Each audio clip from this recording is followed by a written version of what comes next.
Guys, good Friday afternoon. I'm Jerry Miller, and welcome to the I Love CVille Show. Thank you kindly for joining us. Super stoked and excited for today's show. Friend of the program, longtime friend of the program, Melissa Close-Hart, is in studio. She is awesome.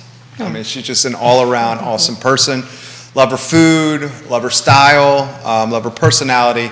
She's brought a friend with her, and Alicia, Whitestone. You're going to meet two of the key team members from Mockingbird, the newest restaurant that's about to hit Charlottesville's restaurant scene. That story in a matter of moments. Now, you, the viewer and listener, can contribute to the discussion by offering your perspective in the comment section, and then I will relay it live on air to the ladies. Of course, we have a Charlottesville-wide, Central Virginia-wide, Commonwealth-wide, country-wide, and worldwide audience, and we're going to talk about what we think is going to be one of the best restaurants in the city of Charlottesville because it's got one of the best chefs at the top of the food chain, so to speak. We'll give some love to Skooma Boutique Dispensary for being a partner of the show. Skooma Boutique Dispensary in the downtown mall and on Elliewood Avenue, the best dispensary in Charlottesville, Skooma Boutique Dispensary. We also thank Scott Wagner Integrated Medicine for being a part of the show. Judah Wickhauer is the director. I think on that note, let's welcome two fantastic ladies to the show, Melissa Close-Hart and Alicia Whitestone on the program. Ladies, good afternoon. Hi. Hi, How are you? Wonderful. Excited to be here. I'm so stoked to have you. It's nice to meet you. Nice to meet you too. I'm so glad you're here. First, for the few that don't know you, introduce yourself to everyone that's watching the show. Melissa Close-Hart, currently now chef, co-owner of Mockingbird. Most recently, we were of Junction, and I spent 15 years at Barbersville Vineyards at Palladio Restaurant, and before that, kind of traveled the country, working restaurants. Did a small stint in Charlottesville back in the mid-'90s with Craig Hartman at the Clifton Inn, which is where I fell in love with Charlottesville and what eventually brought me back here in 2000. How about you, Alicia? Introduce yourself to everybody that's watching the show. Hi, I'm Alicia Whitestone. I recently relocated to Charlottesville right at the beginning of the pandemic, and I've been in food and hospitality for over 10 years and really excited to be a part of the Mockingbird team. Mockingbird. Introduce the brand. Yes. Well, as most people know, the pandemic came across the world, and Mockingbird's part of the small little restaurant group of Adam Frazier, most notably being the local, which has been around for 14, 15 years now, and then the local catering that came about in 2008, and then Junction in 2017.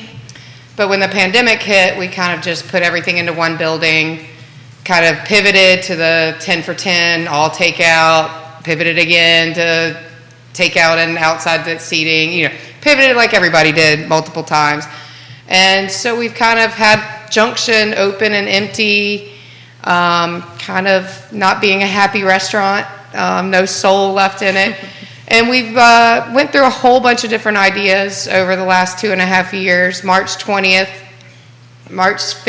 2020 was our last day at Junction. So we've had a lot of years to think about, do we want to reopen Junction? Do we want to rebrand Junction? Do we want to rebrand the whole thing and rename it? And we even went through a whole different skew of ideas because of the pandemic. We thought at one point of maybe being a completely delivered restaurant with a small store inside. We went to more fast casual. We went to this, we had that. And it came out as Mockingbird. It was a group effort. As you said, I'm now co-owner. Adam owns still the majority of the restaurant, but 4 longtime employees of the business have joined together. We have Michelle Mosier, who's our operations manager for the whole company, and Matthew Hart, my husband. Both of them have been aboard since the local began. And then our director of catering, Helen Acker, is now joined us as well. So the 4 of us now own a portion of the business, and it's nice to be a co-owner. And Adam's been very much a silent partner. He's there at all the partner meetings, but has let us take the lead on this, let us take the lead on design of the menu, design of the staff, the way we want to run it. So we built it from the ground up as a team, and it seems very much like a team effort, and it's a nice family that's running it. That's awesome. Yeah. Michelle's brother-in-law is watching the program right nice. now. Hey, Steve. Welcome to the program. Talk to us about the name. How do we get Mockingbird? Well, I'm from Alabama, Okay. as most know from if they've watched any of these other interviews. And we were trying to bring something in the Deep South. We came up with a couple different ideas. It's been very democratic, so we narrowed it down to a few ideas, and then we gave it to friends and family. And we decided to kind of try to pull in the Deep South and Alabama in general. And so this is an homage to Kill a Mockingbird. I love it. So I thought that's what it was. Yep, so a little bit of good over evil, small town Alabama, family, strong ties, and so we just kind of wanted to bring that feel in, and to top it off, it makes a cool logo. So the logo is cool. So a lot of questions are coming in here. I'm going to get to these questions. I want to get Alicia in the mix here. Yep. Talk to us about Mockingbird. What excites you about this restaurant that has a grand opening at the end of July? July 20th. July 20th. Fingers crossed. Yeah. Fingers crossed. Anything can happen. Yep. Right now, tentatively, July 20th. What do you love about this restaurant? I love being part of the team with Melissa. I'm excited about the location. We have a great menu. I grew up in the Midwest in Minnesota, so this is a whole new food menu that I'm unfamiliar with, and I'm excited to try all these new things and get people inside and see life back into the restaurant again. It's such a fabulous building. Adam owns the building, guys, in Belmont. He put so much blood, sweat, and tears remodeling that building. How is the building and the uniqueness of the space part of the Mockingbird brand and restaurant? Well, as if you've been in there as Junction, part of why Junction kind of, the origin story of that was the building was built in the turn of the century, had very much a saloon look to it, and we designed it that way. But we've decided with the Deep South and just the feel of the comfort and family that Alicia and I've spent a lot of time in thrift stores and secondhand stores, and we've brought in a lot more femininity to it. We've gotten rid of some of the dark colors. We still have all the original brick, all the hand-hammered nails, all that has remained. We would never get rid of that. But we've lightened the paint colors. We've added a lot of vintage tchotchke kind of stuff, and we've had a lot of fun once a week hitting all the spots. And lots of plants and flowers, and very much alive in there. Yes. You know, we've got Junction, I kind of feel like the local is kind of our masculine side of the company, and we've brought the femininity into this side, and we've got lots of bright colors, lots of live plants, lots of just fun decor to look at. And as Shannon O'Brien, one of our servers at the local, who was original server at Junction, it's like the most Instagrammable place in Charlotte. Is she working there now? She's at the local now. Okay. And I think she's going to grad school, so Okay. she's getting out of the industry here when grad school starts. So unfortunately, she might come fill in some shifts, but we'll miss her. Jason Elliott, looking forward to visiting soon, he says. He's watching the program. We got folks in Richmond, Short Pump, Lynchburg, Waynesboro, Crozet, McLean, outside Philadelphia, outside Atlanta, and in North Carolina watching the program. Ashton Porter, welcome to the show. Ash. We love when you watch the show. McKinley Rotter. She was a server at Junction as I thought so. And she is, I believe, the bar manager at Crozet Pizza She's downtown. giving you some love. Same with Xavier Lewis, Les Smith, Shannon Overmiller, Brandon Ertel, all giving you some props right now. Lots of former Junction employees in that list. Alicia's getting some props from Barbara Wilbur, from Catherine Goodman, Liz Rochelle, a lot of folks watching. oh, thanks so much everyone for watching. Let's throw this to you here. Is this slightly bittersweet? Because blood, sweat, and tears doesn't even put in perspective what you did at Junction. I mean, you did everything for so many hours in that restaurant. Was it tough? It's a little bittersweet, but in all honesty, this is... Because you're an owner now. Yes, A, owner, and B, if you'd asked me 10 years ago in an interview, what's your 10-year plan? This is my 10-year plan. And a lot of good's happened in my life, about everything, that hit my 3-year mark this year. I was going to ask you. Be, 3 years sober, and to be opening a restaurant, opening it right, and opening it as an owner is a proud moment for me and a part of my life that I'm just super excited. I miss Junction, but don't be surprised that we're going to be very specials driven at Mockingbird, and I don't know, the shrimp It's a new enchiladas opportunity. might slide in as a daily special. You're getting these questions. Is literally about the menu? Is it queso fundido? Is that going to be on the menu? Is that going to be a special? Scott's asking. He's going to drive from Virginia Beach if you say it's on the menu. If he calls me 24-hour advance, I might make him a small batch. But no, we're really. You heard that, Scott. We're trying to steer away from the Southwestern, at least in the beginning. And I mean, we're really pulling in the Deep South, Gulf Coast. I want to try to bring in some more Gulf Coast type seafood, like get in actual Gulf shrimp or amberjack, or just different fish that you don't necessarily always see in Delmarva or low country types cooking. So I'm just bringing, as we've kind of tagged it, we're feeding everybody's soul with our Southern charm and the Virginia bounty. So that's what we're striving to do. But don't be surprised if some old Junction favorites don't show up eventually. But we're going to start off strong with the Deep South roots and take it from there. We got multiple people asking. Alicia, we'll get you in the mix here. And John Ball, we'll get to your comment. Shannon Overmiller, we'll get to your comment. Polstalinik, I'm sorry if I'm messing your last name up, Palma. We'll get to your comment as well. What everyone's saying, give us the menu. You have photos, right? All right, so Judah's going to put the photos on. You guys take the show over. I'm just going to salivate over what you guys are talking about. Well, Alicia can start with some bar stuff. Yes, so I don't think we actually have that bar menu up yet, so. Yes, actually doing a cocktail tasting later today. So a lot of local drafts, some fun new wines, great light drinkable stuff for summer that pairs well with our nice southern menu. And we're really excited about it. I'm excited. Using a lot of local spirits and some fun new wines that people don't know about in the area. And we can't wait to have you all come in and try it out. We can't wait. Melissa, the show is yours for that food. Do we have the menu up? I can't. Yeah, he's showing it. Right. He's rotating. So if you're seeing it up there, Low and Slow is going to be the name of the game for a lot of this. I kind of want to take some Southern classics, like say fried green tomatoes and pimento cheese. You see a lot, but I want to take it a little more elevated. We're going to do a whipped pimento cheese, some caramelized onion jam. I've got shrimp and grits. I'm taking couple different ideas. If anyone's familiar with NOLA style barbecue shrimp, which isn't a barbecue at all, but you cook shrimp in a cast iron skillet with Worcestershire and brown sugar, lots of garlic, lots of black pepper, lemon juice, and hot sauce. And we're going to turn that into the shrimp and grits with a really dark roux. So it'll be kind of gumbo-like, kind of shrimp and grits-like. So it just gives it a little bit more elevation to what I would normally do. That sounds awesome. We've got a chicken and waffles going on that we're going to make our waffles. We're going to do pearl sugar Belgian waffles to order.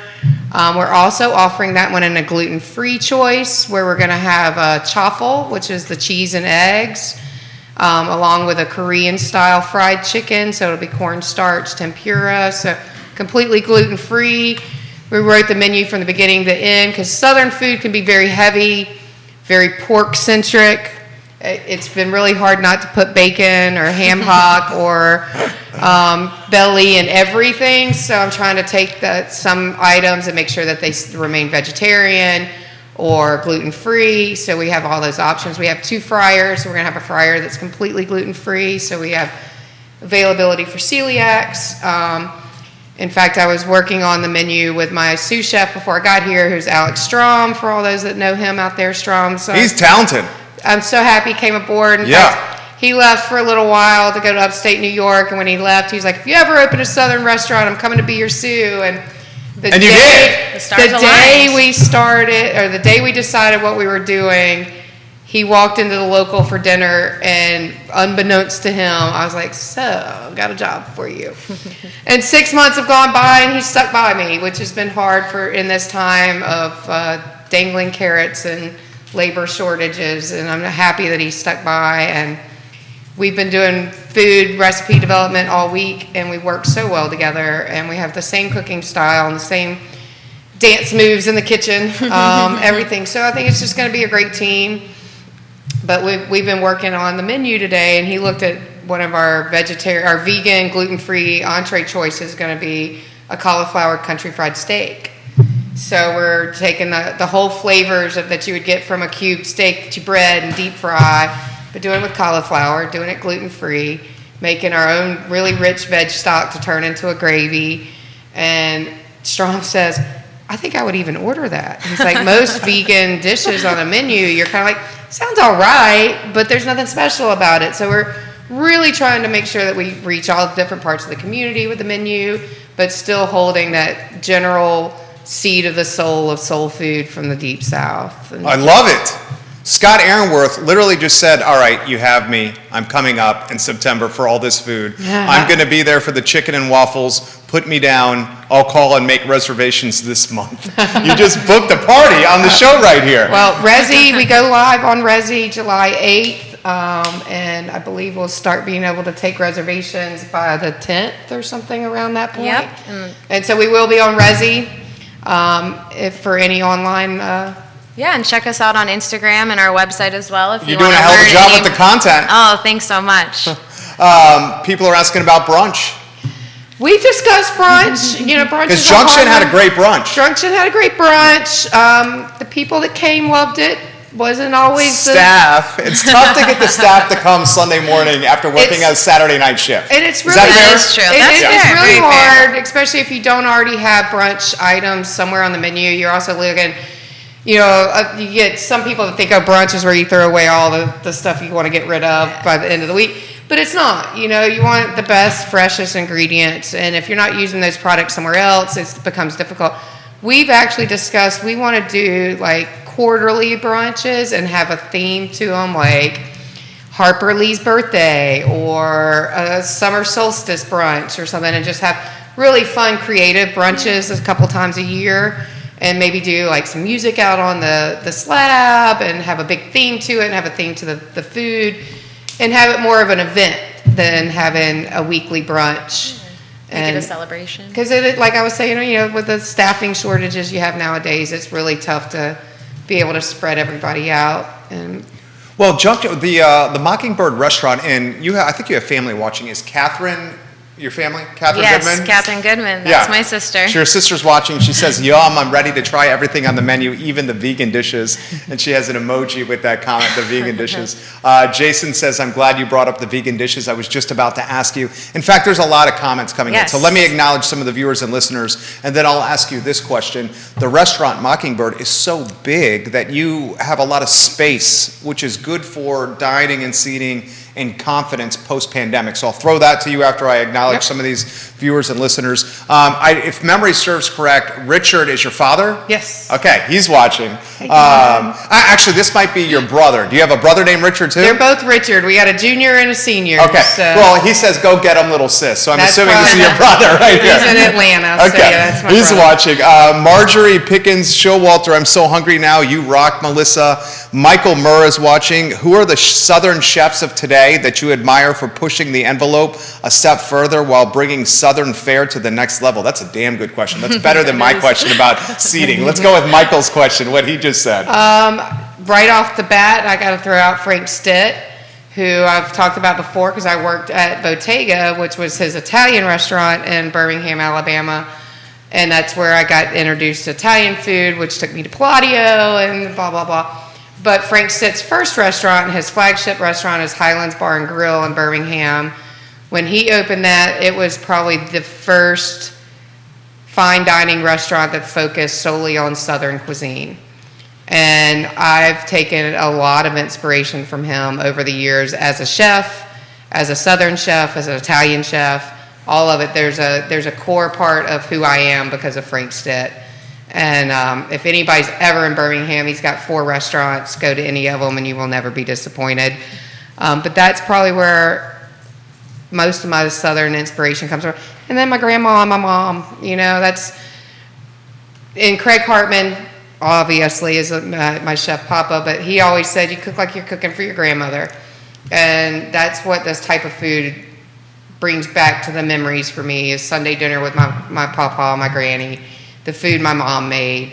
All this is hearkening back to my childhood and just makes me happy. It makes us happy too, because your food is very, very good. Jenna Hart, My sister-in-law. can't wait to try everything. We love you, Mel. Shannon Overmiller.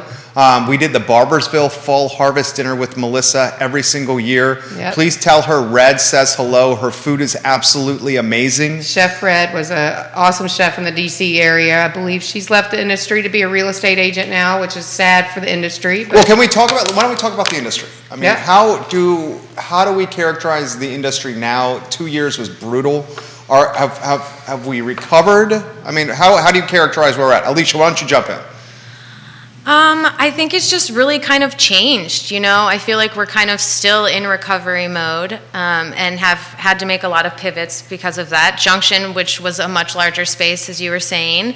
It's massive. It's massive, Yeah. Not yes, anymore. that it is. Oh, Not it's smaller anymore. now? So Mockingbird is going to be a much smaller, more intimate style place where you can come and enjoy hospitality with your friends and family and conversation, like you're in your mom's kitchen or your grandmother's kitchen. And the upstairs space will be showcasing an event space called Opal. Really? Which will be a space where people can come and do a variety of different events, and it'll allow us to really focus on the people we have in our small, intimate dining space. So I can speak to the upstairs space, and my wife is watching the program. I believe my wife and I, did we have That the was first your- rehearsal? No, it was, what do we have? I Rehearsal should know dinner. this. Oh, rehearsal. Is that Yeah, before our the wedding? engagement party, yeah. Before the wedding is Before the rehearsal dinner? rehearsal dinner, Okay, yes. sorry. Yes. sweetheart. There's We so had many events leading up There to were it, so many events. it's It all was a blur. whirlwind. We had the rehearsal dinner. I think we were the first rehearsal I dinner think at so. Oh, Junction. great. In upstairs. Yeah. The upstairs, and speaking from personal experience, is a phenomenal spot for a family or private function. Has a nice little bar up Yeah. there, and you're so high up in Belmont, you go outside and you can kind of see the view of everything, and it's It's a really beautiful. nice, fun space. It's a fun space. And you're in So- that historic building, and you get to take in all the scenery from that, which is Right, wonderful. right. I remember at a rehearsal dinner, we actually saw, now, the Belmont Market's across the way from you. We saw a guy riding a lawnmower to the Belmont Market while standing on the patio. I bet you've seen that Oh, before. yeah. Yeah, you've seen some crazy stuff. Sounds in like Belmont, So yeah. what did you do with the building? Did you guys, what'd you do? Did you remodel it? No constructional remodel. Okay. We've changed decor. With having the event space upstairs, our catering company is going to be running that. So to plug that, anybody that needs a party for anywhere from 5 people to 80 people, we've got the space for you in Charlottesville. So that will go through our catering company, and like Alicia said, it's going to be called Opal. And but Alicia and I spent a lot of time changing the decor, along with Helen, who's one of our partners. She came up with the vision board. We chose the colors. Anyone that's been in there knows we have the historic Pepsi advertisement painted on one wall. We kind of took all the colors from there. So we've gone from that dark forest green and really dark grays to vibrant blues, bright yellows. We took the 5 booths out of the main dining room and put a 30-foot sunshine yellow banquette along the wall. Nice. So we have a lot more versatility on size of parties we can put on the banquette. Brightens the room up. We've done a lot of DIY. I did all the painting in there myself. I've kept myself busy through I the bet you pandemic. have. We've built a lot of our own decor in there. We've got a lot of beautiful moss walls we've done. I've patinaed copper. Alicia and I've been up and down ladders. It's been switching fun. things It's around. been a fun passion You're project. glowing. I love it. I can tell you care so much about this. Yeah, I mean, I'm what's really it like excited. about being part of this team? It's been great. I feel like I've found my space where I'm really ready to grow and see Mockingbird. I'm so excited to be a part of the team.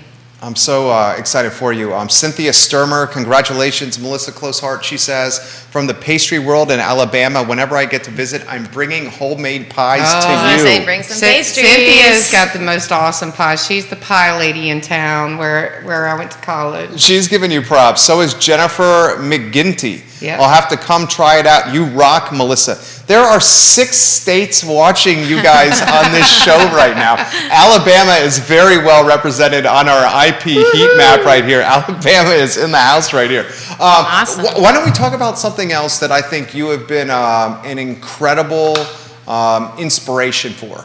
You posted a handful of days ago, 3 years sober. 3 years last Saturday sober, yes. Congratulations. Thank you. That Yeah, is that's amazing. It is. Put it in perspective. Now it's so much just part of my life now. I don't even think about it, You It's look like- fantastic. Thank you. I feel healthy. My bank account's a lot happier. And just, I don't know, I feel healthy. When I made that post last week, I found a picture, and it happened to be Amber Cohen's going away party when she moved to Portland, and she hates that was the last night that I was drinking, but just looking at that picture and just the skin tone and the eyes and just the lack of vivaciousness in myself, and it's just all so different. It makes this easy to do, because opening a restaurant's not easy. But it makes my life easier and as a whole. And I don't miss it. I don't miss it at all. We have the cocktail tasting today, and I'll be very happy. And I know what gin tastes like, so I can realize that the bee's knees, I can visualize what it'll taste like, and I don't have to taste it, and it's fine. And I don't know. It's a much easier life. You think that it's a lot more fun and easy the other way, but it's not. Kristen Slater, congratulations, Mel. I will come back to visit and try the restaurant. Was it at all challenging during the pandemic? No, it really wasn't. I think too. When I chose to get sober, I made a hard and fast decision right then and there. That I know that I'm a rarity. That I went to rehab, I came back, I haven't slipped. You've killed this. And that's not the norm. That's not the norm with people with addiction, or any, whether it's food, gambling, drugs, alcohol, whatever the addiction. Slidebacks are known to happen and are expected to happen. And I think I hit enough of bottom and wanted to change so bad that it wasn't, I'm not saying it was easy. There was nothing easy about it, but it was easier that I'd made that decision, and it really hasn't affected me. And I had great support when I came back and went back to the restaurant, that I was able to leave when the rush was over. I wasn't around for shift drinks. I wasn't around for hanging out afterwards. But now I can, because it's not a habitual ritual that I have to do anymore, so it doesn't bother me at all. You have multiple people thanking you for talking about your sobriety in such open fashion, and you are. I think it keeps me accountable too. So it's like it's part of my recovery to be able to talk about it. Well, and with you particular, you are like. I'm going to embarrass you a little bit here. You are like a star in this game in Charlottesville. Like, people know the name Melissa Close-Hart, and they know your talents and where the kitchens you've worked in and how incredibly talented you are. So for you to be so open in this journey is inspiring to folks, because you have notoriety. Like, you are an established name in culinary in Virginia. I mean, no, it's true. I mean, everyone who's listening to the program would agree with this. Do you at all, are you at all so open about this to inspire others? Does that come? I hope so. I mean, it's part of recovery is helping people. I mean,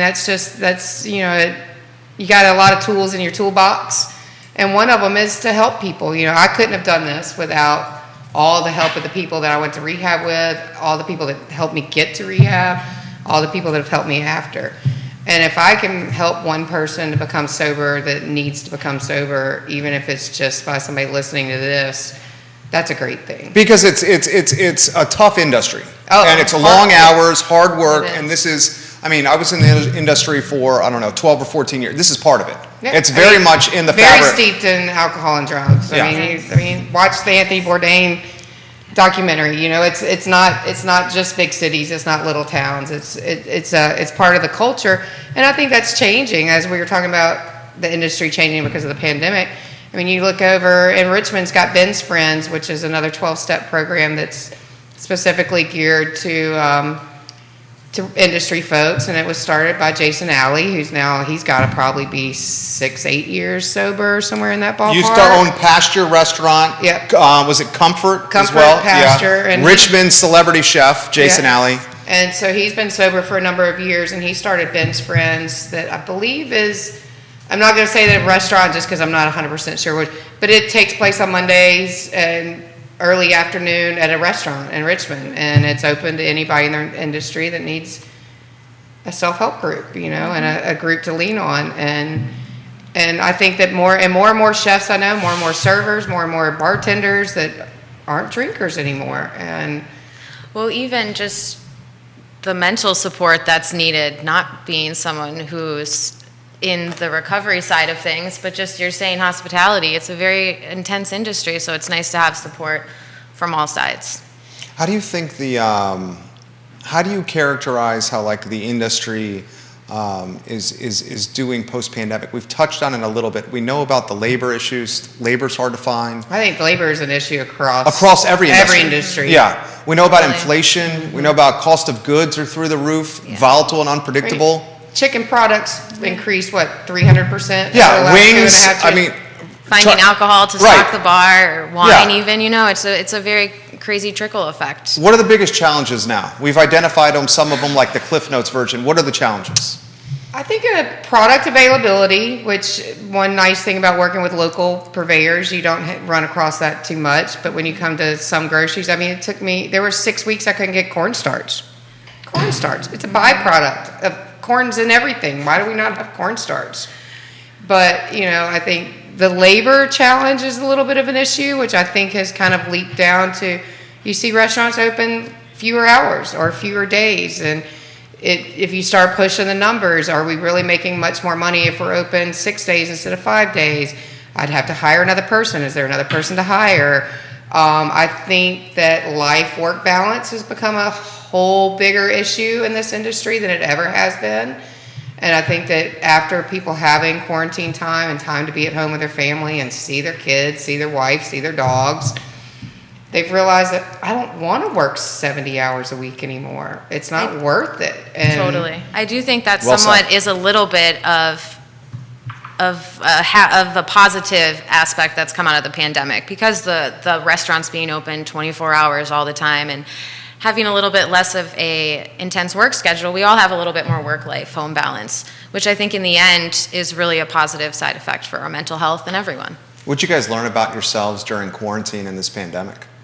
Oh, so much. I get bored easy. Me too. It was rough. Learned how to play golf. Yeah, Melissa's a heck of a golfer now. And Maddie, if you're watching, word on the street is you're darn near close to a scratch golfer. Maddie, we need to get out there.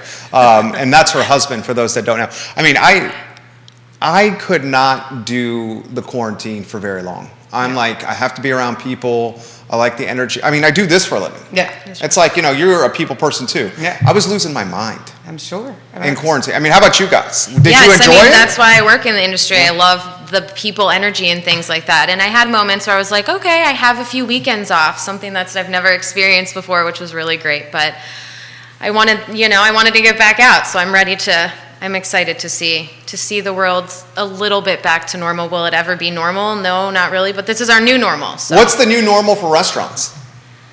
I think working more on the work-life balance. I think that's, if you go back to, I mentioned him earlier, if you go back to the Bourdain age of coming up as a cook, you're looking at a lot of partying, a lot of screaming chefs, a lot of high energy, a lot of going to work sick, working through it. You had to be the tough guy, everybody, you had to be stronger and harder and better than the person next to you. And I think that a lot of that's not as true. And I think that was going away prior to the pandemic. You've lost a lot of that aggro kitchens, more and more chefs being more normal and competent or compassionate. And I think that was intensified by the pandemic, not coming to work sick. I mean, I can't tell you how many times in the past that, I'd be sick as a dog and probably shouldn't be cooking people's food. Right. And now that's just, especially with anything that's got a fever or any of that, you're pretty much obligated to stay home. And it also just, as she was saying, you have a better mental stability. Happy employees make happy food, and happy food makes happy customers. And I think it trickles down in the whole atmosphere 100%. Of the restaurant. If you got happy servers, I mean, it's just, you want it to be comfortable. You want to be happy. We spend more time of our waking hours at our jobs. Why not be happy and not do it the way you want to do it? And I think that's what she gets some props for that. Yeah. That's the round of applause right there. John Blair watching in Stanton. We love you, JB. Multiple people are saying thank you, Melissa, for speaking so openly about your journey. Eddie Gleason says you're absolutely killing it, Mel. Stephanie Lawson, love you, bestie. She puts in the feed. Yeah. Stephanie Lawson watching the program. All right, we'll close the interview with this. Ladies, give us, okay, I'm going to put you on the spot first, Alicia. All righty. Give us 3 or 5 reasons, top 3 reasons, top 5 reasons. I'll give you, you can go with 3. why we should all hit Mockingbird and just make the grand opening absolutely freaking bananas for you guys. Because I have a feeling that's what's going to happen. Now, these ladies want the grand opening to go well, but I'm sure they're thinking inside, they're like, please let us figure out this restaurant first. Before she says this, we'll start. We do only have 100 seats now. Oh, that will okay. go back to our downsizing, and that includes outside and about 13 seats at the bar. So we will be a little smaller, so make a reservation. Make a reservation. Make a reservation, please. 3 reasons why we should go after Mockingbird with the grand opening. Well, as Melissa was saying, everything that she cooks is made with love and soul, and so you're going to taste that in all the food, and I hope I relay that in the drinks as well. So I think that's one reason. Another reason is we have a beautiful space to share with everyone, and the third reason is, I mean, we're just all so excited. I feel like you can see it in the restaurant, so I don't really know. I could list so many reasons, but I feel like putting just 3, you did put me on the spot there. You handled it well. Thanks. Same for you, Melissa. Same question. Well, she took definitely the top 3 of what anybody would have chosen, but I'm so proud. You talk about heart, soul, and blood into Junction. I feel like I've even put more of myself in the way this restaurant looks, the flow of the restaurant. Wow. The atmosphere of the restaurant is very me. It really is the 10-year, the 2000, the 2000 interview of where do you want to be in 10 years? This is exactly where it is. And I love the space. I'm excited for people to come see. And the fact that we as a team and all the employees came together and did all this DIY, it wasn't contracted out. It was, Helen coming up with these image boards, all of us agreeing, all of us coming together. It's just there's so much family and soul in the building itself that's hopefully will come out through the food, through the drink, through the caring of the staff. And that's about all I can say. Ayanna Watts, I was able to see a sneak peek of the restaurant and the atmosphere, and it's incredible. All the good vibes are present. She's going to be doing our chalkboard art, so she's one of the team as well. Well, she says the good vibes are certainly present. Guys, this restaurant is going to crush it. I just met Alicia today, and I can already tell that she's awesome. I've known Melissa, I want to say, for close to 10 years. 10 years, at 10 least. years. And she is freaking amazing. Her food is amazing. She cooks with her heart, and she aims to be hospitable and please and give you an experience that you will not forget, and it keeps you coming back to the restaurant. And I think we're going to get that with Mockingbird. I mean, I'm just so freaking pumped for this restaurant to open. And I know you are as well. And thank you, Jerry, Yes, for thank you. not only just supporting So us much. today, but as much as you do for the industry as a whole in this town. It means a lot to us in this industry. And I appreciate it. Thank you. Well, I think the world of you. I think the restaurant's going to kill it. I think what you're doing, I mean, you look fantastic. Thank Your you. social media game is on point. Your restaurant game is on point. Your golf game is on point. I mean, Life is good. She's Yeah, living you're her best mounting life up. right For now. real. You're living your best life. I am. I can tell. You wear it well. Well, thank you. You wear it very well. For Alicia and Melissa and Judah, my name is Jerry Miller, and Mockingbird and Belmont, put it on the calendar. You might want to get on Resi right now, because I have a feeling it's going to be hard to get a seat at this restaurant for about a couple of months. Thank you for joining us. We are back on, Monday's the 4th of July. Judah, we have a holiday. We're not working on Monday. Work-life balance. We're off on Monday. We are back on Tuesday for the I Love CVille Show. You guys have a good weekend and stay safe. Take care. Thank you. Thank you. Good job, guys. Thanks. That was awesome. Good. You had 7 states on there. Cool. Get a quick picture.